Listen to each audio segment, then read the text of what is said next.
Hello everyone, welcome to the NSK learner. I am Rupesh आणि आज आपण बघणार आहोत एक भाषा विषयामधील हिंदी भाषा किंवा कुठलीही भाषा असो त्याच्यामधील एक महत्त्वाचा टॉपिक ज्याचं नाव आहे भाषा अर्जन आणि अधिगम.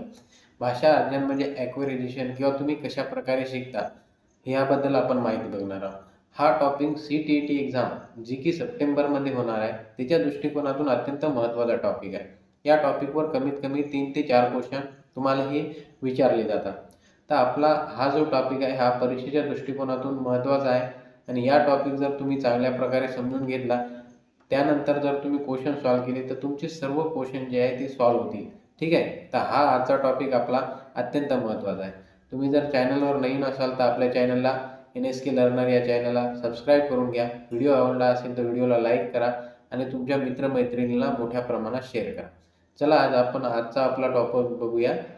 भाषा अर्जन आणि अधिगम. भाषा अर्जन कशाला म्हणतात आणि भाषा अधिगम कशाला म्हणतात. ठीक आहे. तर बघा, सर्वात पहिले बघा भाषा अर्जन. ठीक आहे. भाषा अर्जनबद्दल जे पॉईंट दिलेले आहे ते अत्यंत महत्त्वाचे आहे. सर्व पॉईंट हे तुम्ही समजून घ्या. सर्वात पहिला पॉईंट बघा काय दिलेला आहे. भाषा अर्जन यानी कि बच्चा भाषा को प्राकृतिक रूप से सीखता है. Language acquisition means that the child learn language naturally. जर एखादी भाषा आपण नॅचरली म्हणजे प्राकृतिक स्वरूपात जर शिकत असेल तर त्याला म्हणायचं भाषा अर्जन. जसं की आपली मातृभाषा आहे हे आपण नॅचरली शिकतो, कुठल्याही प्रकारच्या संसाधनाचा वापर न करता शिकतो. घरामध्ये जे व्यक्ती बोलतात, आपले आईवडील बोलतात, आपले भाऊ बोलतात, बहीण बोलते, ते ऐकून आपण त्याचं अनुकरण करून आपण शिकतो. त्याला म्हणायचं भाषा अर्जन. म्हणजे भाषा आपण कुठल्याही प्रकारच्या संसाधनाचा उपयोग न करता जर शिकत असेल तर त्याला म्हणायचं भाषा अर्जन. दुसरा पॉईंट बघा कुठला आहे.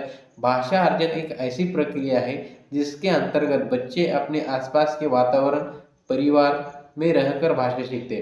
बरोबर आहे. भाषा अर्जन ही अशी प्रक्रिया आहे ज्याच्यामध्ये कुठल्याही प्रकारचा संसाधनाचा उपयोग होत नाही. संसाधने कुठली आहेत, जसं की टीचर, आपल्याला शिक्षक लागत नाही भाषा अर्जन करताना, आपल्याला कुठल्याही प्रकारचे पुस्तक लागत नाही, तसेच कुठल्याही प्रकारचे विद्यालयामध्ये किंवा शाळेमध्ये जाऊन आपण ही भाषा शिकत नाही.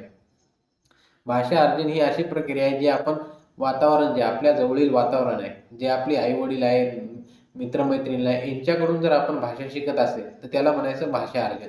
तिसरा पॉईंट बघा काय आहे. भाषा अर्जन एक स्वाभाविक प्रक्रिया आहे. भाषा अर्जन ही नॅचरल प्रोसेस आहे. ठीक आहे. भाषा अर्जन में सामाजिक वातावरण की महत्वपूर्ण भूमिका होती. जे सामाजिक वातावरण आहे, जे सोशल इन्व्हायरमेंट आहे, सामाजिक वातावरण म्हणजे कसं, जे आपल्या घरातील वातावरण असेल, समाजातील वातावरण असेल, हे जे वातावरण आहे, जे चांगल्या प्रकारे जर आपल्याला वातावरण मिळालं तर आपली भाषेचा विकास हा चांगल्या प्रकारे होणार. जर आपल्याला चांगल्या प्रकारे जर वातावरण नाही मिळालं तर आपला भाषेचा विकास तेवढा चांगल्या प्रकारे होणार नाही. ठीक आहे. तर त्यामुळे भाषा अर्जन हा जो टॉपिक आहे हो अत्यंत महत्त्वाचा आहे. सामाजिक वातावरण जे असते, सोशल इन्व्हायरमेंट, ते भाषा अर्जनमध्ये महत्त्वाची भूमिका हे बजावत असते. ठीक आहे. त्यानंतरचा पॉईंट बघा. पॉईंट नंबर 5 काय दिलेला आहे. पॉईंट नंबर 5 काय म्हणतो. बच्चों की गलतियां भाषा सीखने की प्रक्रिया में स्वाभाविक हिस्सा होती है. जी मुलांची गलती आहे, जे जसं की आपण NCF 2005 मध्ये सुद्धा बघितलं की मुलांच्या ज्या मिस्टेक आहेत त्याला कुठल्याही प्रकारच्या त्यांच्या शिकण्यातील बाधा नाही समजायचं, अडथळा नाही समजायचं. ते एक स्वाभाविक प्रक्रिया आहे, स्वाभाविक हिस्सा होती भाषा.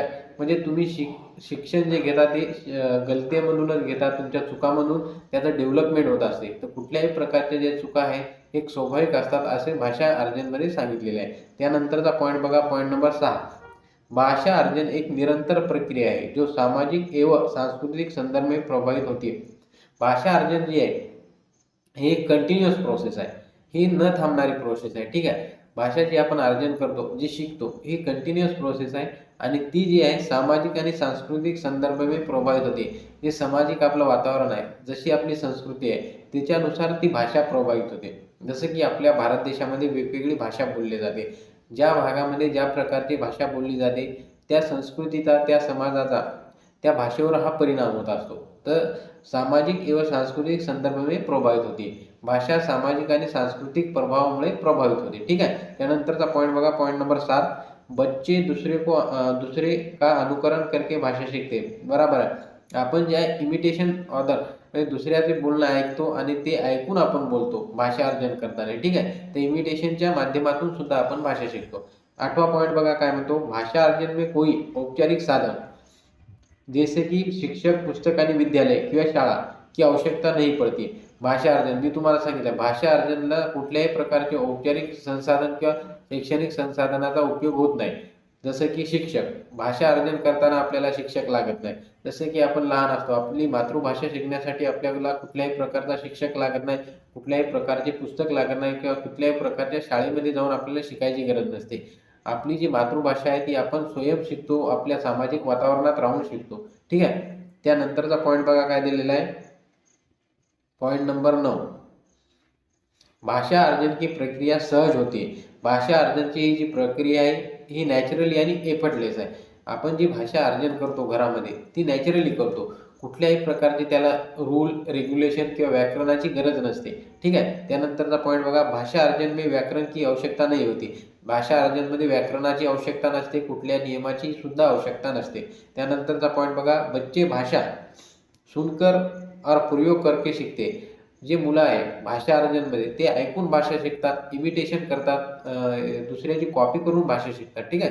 त्यानंतरचा पॉईंट बघा, भाषा अर्जन में संवाद और अंतक्रिया महत्त्वपूर्ण आहे. भाषा जेव्हा आपण अर्जन करतो त्यामुळे संवादामुळे भाषेचा विकास होतो. संवाद करणे किंवा एकमेकांसोबत अंत्यक्रिया करणे, इंटरॅक्शन करणे या दोघांच्या माध्यमातून भाषेचा हा विकास होत असतो. त्यामुळे भाषा अर्जन में संवाद और अंत्यक्रिया महत्त्वपूर्ण आहे, इम्पॉर्टंट आहे. ठीक आहे. त्यानंतरचे पॉईंट बघा,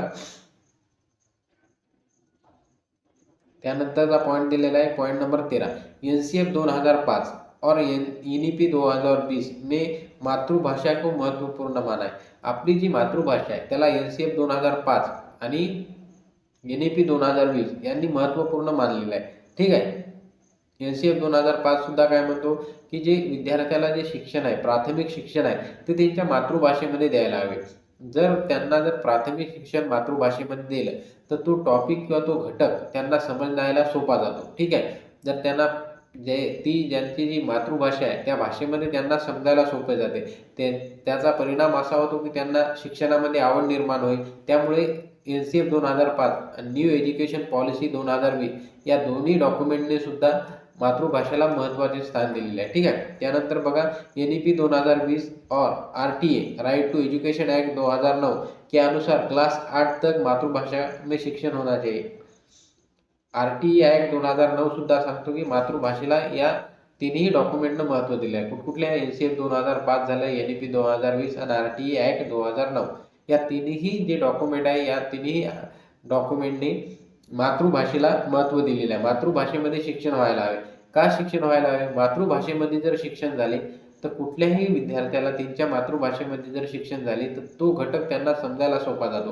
कारण की ते त्यांच्या परिवारामध्ये, घरामध्ये लहानपणापासून ती भाषा बोलत आलेली असतात. त्यामुळे त्यांना तो घटक समजेल, चांगल्या प्रकारे आत्मसात होणार. त्यामुळे या तिन्ही डॉक्युमेंटनं मातृभाषेला महत्त्व दिलेलं आहे. त्यानंतरचा पॉईंट बघा, पॉईंट नंबर 15 काय दिलेला आहे, मातृभाषा बच्चों की भाषा विकास का महत्त्वपूर्ण आधार आहे. मातृभाषा जी आहे मुलांचा जो भाषा विकास होत आहे त्यामुळे मातृभाषा जी आहे ते महत्त्वाचा आधार असतो. मातृभाषेच्या आधारावरच दुसरी भाषा आपण शिकतो. कुठलीही भाषा, उदाहरणार्थ तुम्हाला जर इंग्लिश शिकायची असेल तर तुम्ही ती मातृभाषा जर तुमची चांगली असेल तर ती शिकण्यामध्ये त्याचा फायदा तुम्हाला नक्कीच होणार. प्रथम भाषेचा ही दुसरी भाषा शिकण्यामध्ये फायदा होत असतो. आपली प्रथम भाषा ही मातृभाषेत असते, त्यामुळं मातृभाषेचा हा परिणाम दुसरी भाषा शिकताना निश्चितच होत असतो. त्यानंतरचा पॉईंट बघा, प्राथमिक शिक्षा मातृभाषा में होने से स्कूल में बच्चों का प्रदर्शन सुधारता है और पढ़ाई से दूर नहीं भागते. म्हणजे त्यांचं एक प्रकारे आवड त्यांना निर्माण होते शिक्षणात आणि त्यांची रुची बनून राहते. त्याच्यामुळे मातृभाषेला महत्त्व दिलेलं आहे. त्यानंतरचे पॉईंट बघा, त्यानंतरचा पॉईंट नंबर 17 काय म्हणतो बघा, यह केवळ संवाद का माध्यम नहीं. मातृभाषा जी आहे ते केवळ संवादचा माध्यम नाही म्हणते, बल्कि व्यक्ति की मानसिक विकास, वैचारिक स्पष्टता और सांस्कृतिक पहचान की मजबूत नींव आहे. बरोबर आहे. आपली संस्कृती, आपला मानसिक विकास आणि जे आपलं वैचारिक स्पष्टता आहे याचं एक मजबूत नींव आहे म्हणते जो भाषा असतो. संवादाचं तर माध्यम आहेच ते, आपण संवाद तो करतोच, परंतु आपला मानसिक विकास होण्यामध्ये, वैचारिक स्पष्टता येण्यामध्ये आणि सांस्कृतिक जी आपली ओळख आहे ती राहण्यासाठी भाषेचा खूप मोठा हा परिणाम होत असतो या सर्व गोष्टीवर. त्यानंतरचा पॉईंट बघा, यह समाज के बीच संपर्क का साधन है. समाजामध्ये जे आपण संपर्क करतो, कम्युनिकेशन करतो, त्याचं साधन एक भाषा है. बच्चे अपने विचारों को मातृभाषा में अच्छी तरह से व्यक्त करते. बराबर आहे. विद्यार्थी जे आहे किंवा मुले जे आहे आपल्या मातृभाषामध्ये चांगल्या प्रकारे व्यक्त होऊ शकतात. कारण की ती त्यांची मातृभाषा असते. ते लहानपणापासून ती भाषा बोलत आलेली असतात. त्यांच्यामुळे मातृभाषामध्ये व्यक्ती जे मुलं आहेत ते चांगल्या प्रकारे व्यक्त होऊ शकतात. त्यानंतर बघा, मातृभाषा को प्रोत्साहन देना चाहिए और मातृभाषा में बोलने के अवसर प्रदान करने चाहिए. मातृभाषेला प्रोत्साहन द्यायला पाहिजे, त्यांना मान-सन्मान द्यायला पाहिजे प्रत्येकाच्या मातृभाषेला. आणि त्यांना जे मातृभाषेमध्ये बोलण्याचे अवसर म्हणजे त्यांना काय म्हणतात त्याला आपण अपॉर्च्युनिटी द्यायला पाहिजे. अपॉर्च्युनिटी जर त्यांना दिली तर त्यांचा विकास चांगल्या प्रकारे होणार.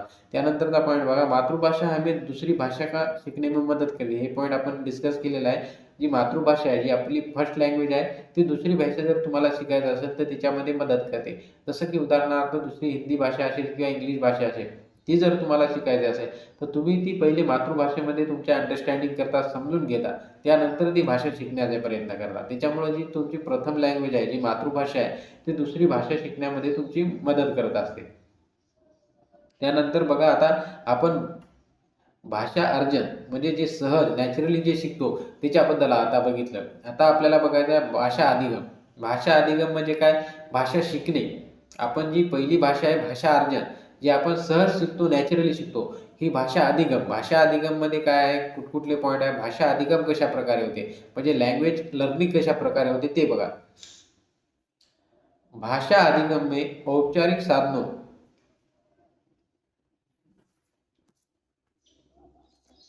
भाषा अधिगम जे आहे, भाषा अधिगम आपण बघत आहोत. त्यातला सर्वात पहिला पॉईंट बघा काय दिलेला आहे.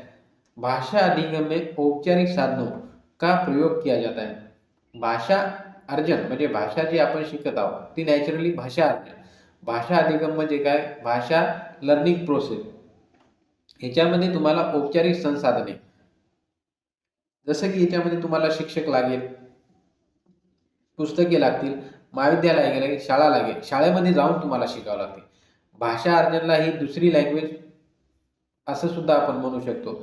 याच्यामध्ये शैक्षणिक संसाधनाचा का औपचारिक संसाधनाचा उपयोग होतो, त्याला म्हणायचं भाषा अधिगम. सेकंड पॉईंट बघा, भाषा अधिगम एक जटिल प्रक्रिया आहे. Language learning is a complex process. भाषा अधिगम जी आहे एक जटिल प्रक्रिया आहे. जटिल प्रक्रिया काय आहे? ही सरळ प्रोसेस नाही. ही आपल्याला शिकावं लागते. व्याकरणाच्या माध्यमातून नियम पाठ करावे लागतात. त्याच्यामुळे एक कॉम्प्लेक्स प्रोसेस आहे. त्यानंतर बघा, बच्चों को भाषा अधिगम करने से उसकी द्वितीय भाषा कहते. जी भाषा अधिगम करत आहोत, भाषा अधिगमला दुसरी भाषा म्हणतात. आपली फर्स्ट लँग्वेज भाषा अर्जनमध्ये आपण फर्स्ट लँग्वेज शिकतो, जी की आपली मातृभाषा असते. जेव्हा आपण भाषा अधिगम करतो तेव्हा सेकंड लँग्वेज आपण शिकतो. जसं की इंग्रजी भाषा अधिगम करतो. इंग्रजी शिकताना आपल्याला एफर्ट घ्यावा लागतात. आपल्याला कॉम्प्लेक्स प्रोसेसमध्ये जटिल प्रक्रियेचा सामना करावा लागतो. आपल्याला ग्रामर पाठ करावं लागते, आपल्याला नियम पाठ करावं लागतात. तर भाषा अधिगम जी आहे, एक जी भाषा जी आपण अधिगम करतो ती सेकंड लँग्वेज आहे. ठीक आहे. त्यानंतरचा पॉईंट बघा, भाषा विकास में परिवार, समाज और विद्यालय का योगदान होत आहे.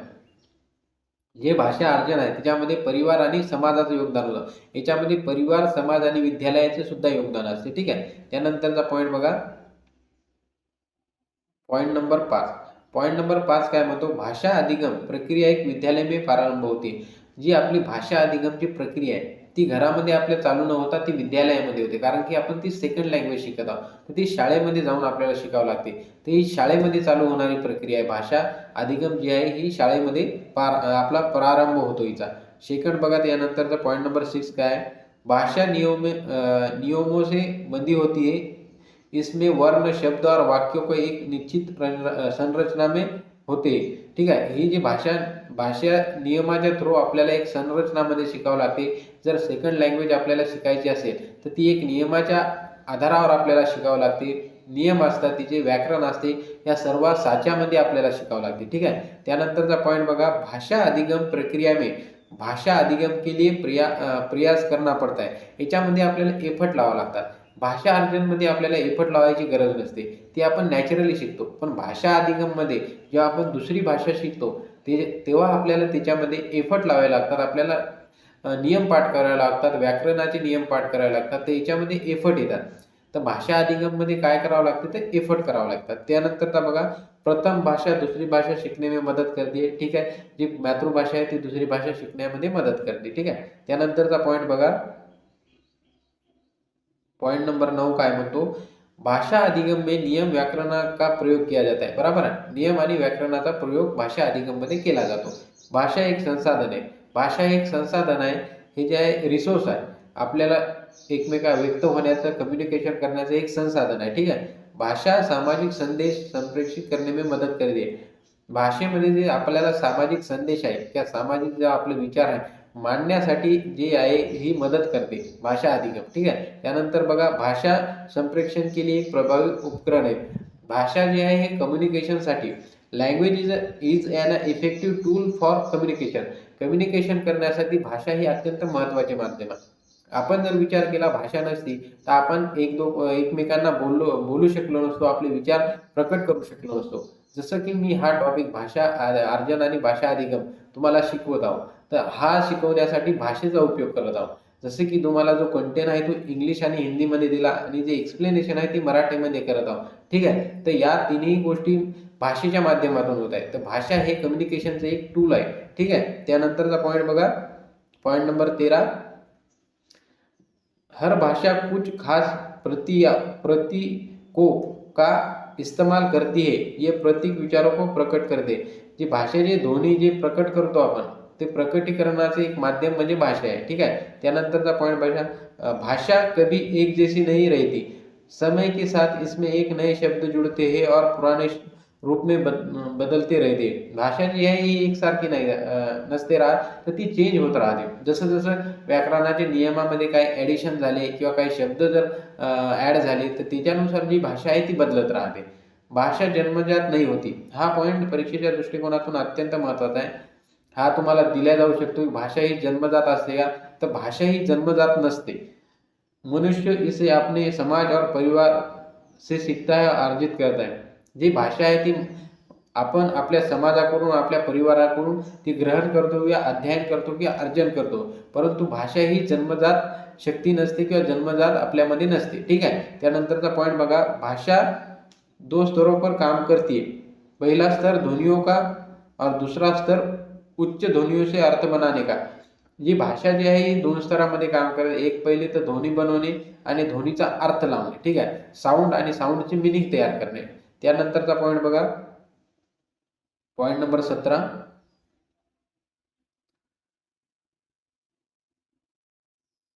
भाषा के जरिए अपने भाव, विचार, सुख और दुःख दूसरों तक आसानी से पहुंचाते, ठीक आहे. जे आपले जे विचार आहे किंवा दुःख आहे किंवा सुख आहे, ह्या सर्व गोष्टी आपण भाषेच्या आधारे दुसऱ्यापर्यंत पोहोचवण्याचं काम करतो, ठीक आहे. त्यानंतरचा पॉईंट बघा, यह जटिल से जटिल और गहरे विचारों को भी सरल रूप में व्यक्त करने में मदत करते. भाषा जी आहे हे कठीणात कठीण टॉपिकला सरळ भाषेमध्ये समजवण्याचं काम सुद्धा करू शकते. जसं की एखादा टॉपिक आहे तो खूप जटिल आहे, परंतु आपण जर भाषेचा चांगल्या प्रकारे जर उपयोग केला तर चांगल्या प्रकारे तो टॉपिक आपण सरळ भाषेमध्ये सुद्धा समजून सांगू शकतो. एवढा प्रभाव भाषेचा होऊ शकतो, ठीक आहे. त्यानंतर बघा, बुजुर्गों और पूर्वजों को अनुभव भाषा के माध्यम से ही नई पिढी तक पोहोचते. जे आपले पूर्वज आहेत त्यांचे जे अनुभव आहेत ते भाषेच्या माध्यमातूनच दुसऱ्या पिढीला मिळतात. जसे की काही साहित्य आहेत, काही कथा आहेत, काही गोष्टी आहेत, ह्या कशा आपल्याला मिळाल्या, त्या भाषेच्या माध्यमातून मिळाल्या. ज्या गोष्टी ज्या कालांतराने हद्दपार झाल्या किंवा आपल्या राहिल्या नाही, त्या गोष्टी कशामुळे राहिल्या नाही, कारण की त्यांना कुठल्याही प्रकारची लिपी नव्हती किंवा भाषा नव्हती. अशाच गोष्टी या पिढीनपिढ्या टिकत राहिल्या. ज्या गोष्टीला भाषा होती किंवा ज्या गोष्टीला एखादी लिपी होती, त्या गोष्टीला लिपी नाही किंवा भाषा नाही, त्या गोष्टी कालांतराने ह्या संपत गेल्या, ठीक आहे. तर भाषा अर्जन म्हणजे जे आपले जे पूर्वजाचे जे विचार आहे किंवा साहित्य आहे ते आपल्याला एका पिढीकडून दुसऱ्या पिढीकडे मिळते, ते भाषेच्या माध्यमातून. त्यानंतर बघा, पॉईंट नंबर 20 काय, भाषा समाज के लोगों को आपस में बांधकर रखता है और एकता का बढ़ावा देता है. भाषा जी आहे, भाषेच्या माध्यमातून हे समाजाला एकजूट करण्याचे काम सुद्धा भाषा करते आणि त्यांच्या एकतेमध्ये जे आहे ते बढ़ावा देते. जर भाषा चांगल्या प्रकारे आपण यूज केली तर एकी राहते. तर भाषा हा अत्यंत महत्त्वाचा रोल प्ले करतो आपल्या समाजामध्ये, एकता टिकवण्यामध्ये, बंधुत्व भाव निर्माण करण्यामध्ये, ठीक आहे. त्यानंतर बघा, आता आपण एकूण भाषा अर्जन आणि भाषा अधिगम कशाला म्हणतात हे सर्व बघितलेलं आहे. आता काही इम्पॉर्टंट पॉईंट आहे ते आपल्याला बघणं महत्त्वाचं आहे. तर त्यातला एक महत्त्वाचा पॉईंट आहे जो परीक्षेमध्ये येतो, भाषा अधिगम के बोधगम्य निवेश. भाषा अधिगम के बोधगम्य निवेश हा कशाला म्हणतात, हा एक कन्सेप्ट आहे. ते हे कशाला म्हणतात, जेव्हा तुमच्या भाषेचा एखादा विकास होतो, ती भाषा अजून विकास होण्यासाठी जर तुम्हाला उच्च दर्जाचा एखादं जर काम दिलं तर त्याला म्हणायचं भाषा अधिगम के बोधगम्य निवेश. जसं की इथं दिलेलं आहे बघा, भाषा अधिगम के बोधगम्य निवेश, इसका मतलब बच्चों को उसकी भाषा ज्ञान के एक स्तर ऊपर के अवसर प्रदान करना. जे त्याला भाषेचं नॉलेज आहे किंवा त्याची जी डेव्हलपमेंट झालेली आहे भाषा, त्याच्या वरच्या एक तर, जसं की एका भाषेचा विद्यार्थ्याला विकास झालेला आहे हे तुम्हाला बघायचं आहे किंवा त्याच्या भाषेमध्ये अजून तुम्हाला चांगल्या प्रकारची त्याची भाषा डेव्हलप करायची आहे, तर त्या विद्यार्थ्याला तुम्ही अँकरिंगचं काम देऊ शकता. अँकरिंग देणे, भाषण करणे, तर त्याला त्याच्या भाषेच्या एक स्तर वरचे अवसर प्रदान करायचे, तर त्याला म्हणायचं भाषा अधिगम के बोधगम्य निवेश. जर त्याच्या भाषेच्या विकासावर जर एक स्तर वरचे जर त्याला जर भाषा विकासासाठी कार्य दिले गेले तर त्याला म्हणायचं भाषा अधिगम के बोधगम्य निवेश. ठीक आहे. त्यानंतर बघा बहुभाषिकता. बहुभाषिकता म्हणजे काय, अनेक भाषेची वेगवेगळी भाषा बोलणारा देश म्हणजे आपला बहुभाषिक देश आहे. ठीक आहे. बच्चों के लिए समस्या नाही बल्कि एक संसाधन आहे. बहुभाषिकता हे बच्च्यासाठी समस्या नसते, एक संसाधन आहे. बहुभाषिकता विद्यार्थी जर क्लास असेल तर वेगवेगळी संस्कृती, वेगवेगळे विचार, एकमेकांच्या विचारांचं देवाणघेवाण होईल, तर त्यांच्या वृद्धीमध्ये किंवा त्यांच्या विकासामध्ये ही डेव्हलपमेंटच होणार. तर ती एक बाधा नसायला पाहिजे, बहुभाषिकता एक संसाधन असायला पाहिजे. संस्कृती का आदान प्रदान, जसं की संस्कृती कल्चरचं एकमेकांसोबत आदान प्रदान होते, एकमेकांना माहिती मिळते, ते हे शक्य होतं बहुभाषिकतेमुळे. तर बहुभाषिकता ही चांगली असते आणि ही एक संसाधन आहे, ही कुठल्याही प्रकारची बाधा नाही. भाषा एव संस्कृती का सन्मान बढ़ता है, एकमेकांच्या भाषेबद्दल सन्मान निर्माण होतो, संस्कृतीबद्दल सुद्धा विद्यार्थ्यांमध्ये सन्मान निर्माण होतो. ठीक आहे. त्यानंतर बघा, जे भाषेचे कौशल्य दिलेले आहे, एकूण भाषेचे एकूण 4 कौशल्य दिलेले आहे. वाचन कौशल्य, श्रवण कौशल्य, लेखन कौशल्य आणि पठण कौशल्य. तर भाषेचे एकूण 4 कौशल्य आहे. कौशल्य लक्षात ठेवा, वाचन कौशल्य, श्रवण कौशल्य, लेखन कौशल्य आणि पठण कौशल्य. ठीक आहे. जे महत्त्वाचा पॉईंट आहे परीक्षेच्या दृष्टिकोनातून तो हा आहे, पढ़ने के प्रकार, टाइप और रीडिंग. रीडिंगचे कुठकुठले प्रकार आहे याच्यावर तुम्हाला 1 ते 2 क्वेश्चन हा परीक्षेमध्ये येतो म्हणजे येतो. तर सर्वात पहिले आहे सरसरी तौर पर पढ़ना, स्किमिंग. स्किमिंग कशाला म्हणतात, किसी लेख का मुख्य विचार या सार जानने के लिए जल्दी जल्दी पढ़ना. कुठल्याही प्रकारचा जर सार समजून घ्यायचा आहे किंवा एक कन्सेप्ट आहे किंवा एक पॅराग्राफ आहे त्याला फक्त सार समजून घ्यायचा आहे तर फास्टमध्ये पडणं, त्या जसं की त्याचं उदाहरण झालं न्यूजपेपर. त्यानंतर बघा स्क्रीनिंग. स्क्रीनिंग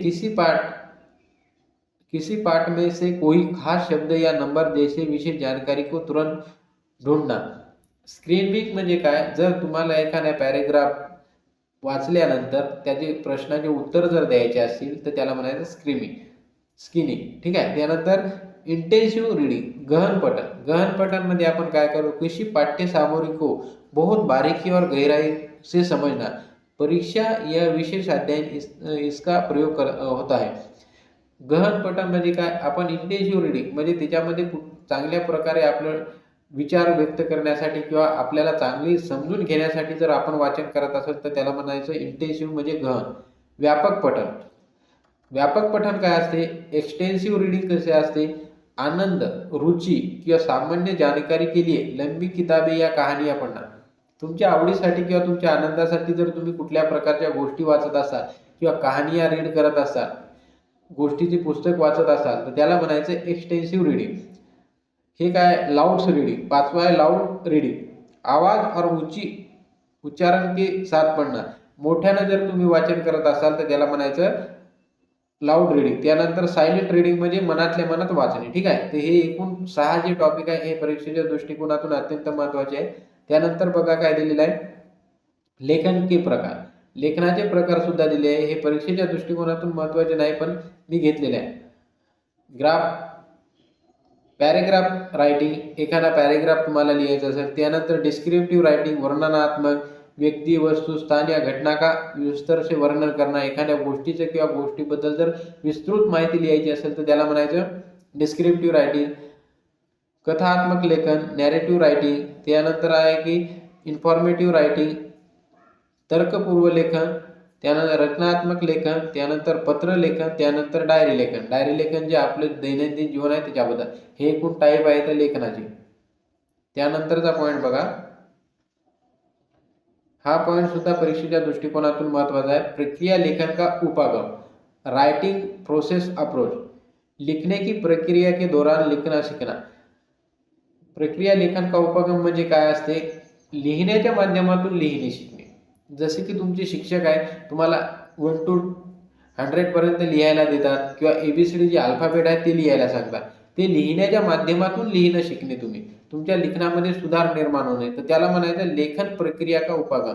क्रमबद्ध तरीकेने शिकते. हे जे लेखन प्रक्रियेचा उपागम आहे त्याच्यामध्ये क्रमबद्ध म्हणजे एक सिक्वेन्स असते. जसं की अल्फाबेट तुम्ही लिहायला तुम्हाला दिले, अल्फाबेटच्या माध्यमातून तुम्ही लिखण्याच्या प्रक्रिया करत आहे. लिखण्याच्या प्रक्रियेतून तुम्ही लिखाण शिकत आहे, लिखाण तुमचं चांगलं बनवत आहे, तर त्याला म्हणायचं प्रक्रिया लेखन उपागम. याच्यामध्ये बघा प्रक्रिया चरण दिलेले आहे. प्रोसेस स्टेप, विचार करना, मसुदा बनाना, संशोधन करना, संपादन करना और प्रस्तुती किंवा प्रकाशन करना. हे एकूण याचे चरण दिलेले आहे. तर प्रक्रिया लेखन उपागम म्हणजे काय? लिहिण्याच्या माध्यमातून तुम्ही लिहिणं शिकणे. एवढंच लक्षात ठेवा, लिहिण्याच्या माध्यमातून लिहिणं शिकणे म्हणजे प्रक्रिया लेखन उपागम. ठीक आहे. तर अशा प्रकारे आपण हा टॉपिक जे आहे भाषा अर्जन आणि भाषा अधिगम हा आपण शिकलेला आहे. याच्या बाहेर तुम्हाला कुठल्याही प्रकारचं काही विचारलं जाणार नाही. एवढेच टॉपिक किंवा एवढेच पॉईंट तुम्ही चांगल्या प्रकारे लर्न करा. ठीक आहे. हेच टॉपिक परीक्षेमध्ये बार बार येतात. या टॉपिकवरच क्वेश्चन येतात, फिरून फिरून इथंच क्वेश्चन येतात तुम्हाला. ठीक आहे. हा जर व्हिडिओ तुम्हाला आवडला असेल तर व्हिडिओला लाईक करून घ्या. चॅनलवर तुम्ही नवीन असाल तर चॅनलला सबस्क्राईब करून घ्या आणि हा व्हिडिओ तुमच्या मित्रमैत्रिणींना मोठ्या प्रमाणात शेअर सुद्धा करा. ठीक आहे. धन्यवाद.